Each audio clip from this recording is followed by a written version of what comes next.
Niagara Falls is the second largest waterfall in the world, second only to Victoria Falls in southern Africa.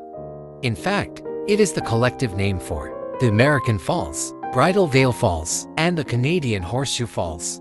Among them, Horseshoe Falls is the largest waterfall, located on the Canadian side, which is 57 meters high and 790 meters wide. The peak flow rate is 6,400 cubic meters per second, which is equivalent to 5-year water consumption for a family. Bridal Veil Falls and American Falls are located on the American side, separated by a small area of Luna Island. Here are some fun stories about Niagara Falls. 1. The first person to walk on a tightrope across Niagara Falls. Blondin was born in 1824 and began his acrobatic career at the age of 5. From then on, he constantly challenged himself to develop new stunts until he became one of the best rope walkers in France. As early as the spring of 1859, he and his agent, Harry Colcord, struggled to secure permission and began planning the crossing. Blondin tied his cable to the trunk of an oak tree at White's Pleasure Grounds on the American side, across the Niagara Gorge, and connected to the Clifton Tower on the Canadian side, on a rock in front of Clifton House, near today's Rainbow Bridge. The rope was 335 meters long and only 8 centimeters in diameter, suspended 48 meters above the Niagara River, with a slight dip at the middle 15 meters, where it was impossible to attach a tack to prevent the rest of the cable from violently shaking. It took Blondin and Colcord nearly 5 months to tie the cables and lines.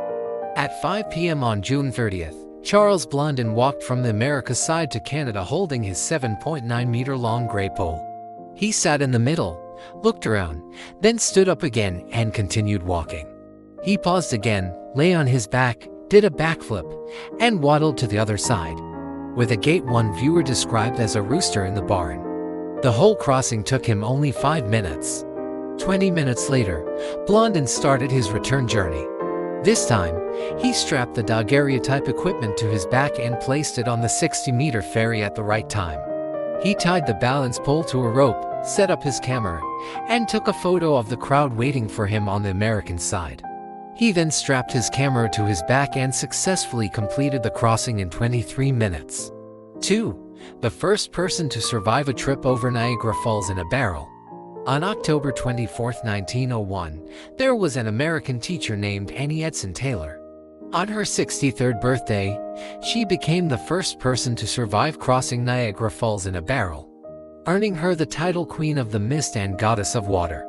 In order to avoid the financial crisis in his later years and to avoid being sent to a slum, Taylor decided to make money by challenging Niagara Falls.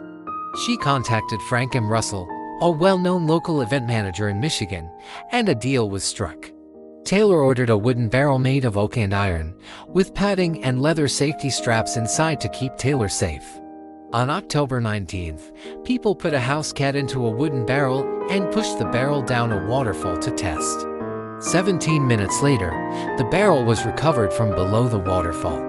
Contrary to rumors circulating at the time, the cat completed the challenge without incident, suffering only a bloody head injury, and was later photographed with Taylor.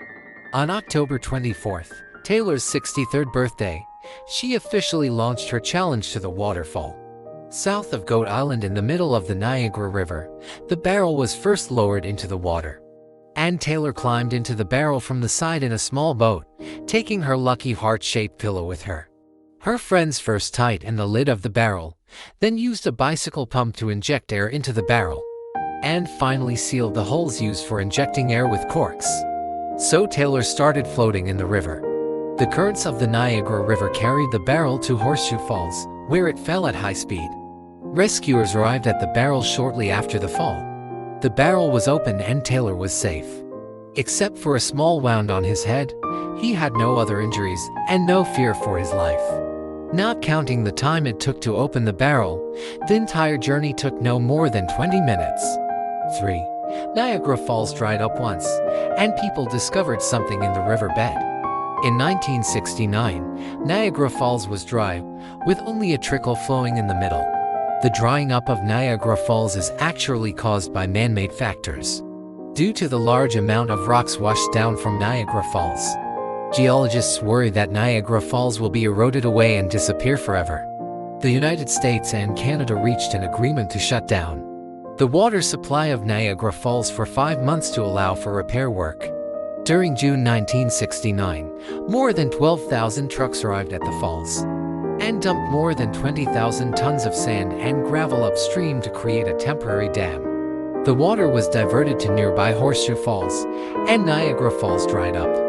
This was also the first time Niagara Falls dried up, so geological engineers and the military quickly started work. To their surprise, they found only 2 bodies on the dried-out riverbed. With about 40 falls and suicides occurring each year in the past, they expected to find more dead bodies. After the waterfall dried up, many tourists still came to visit the riverbed and walked around looking for coins that had been thrown into the river. Engineers installed steel nails and cables near the riverbed to stabilize the riverbed and drilled drainage holes to relieve the pressure from the waterfall. In November 1969, Niagara Falls returned to its original volume.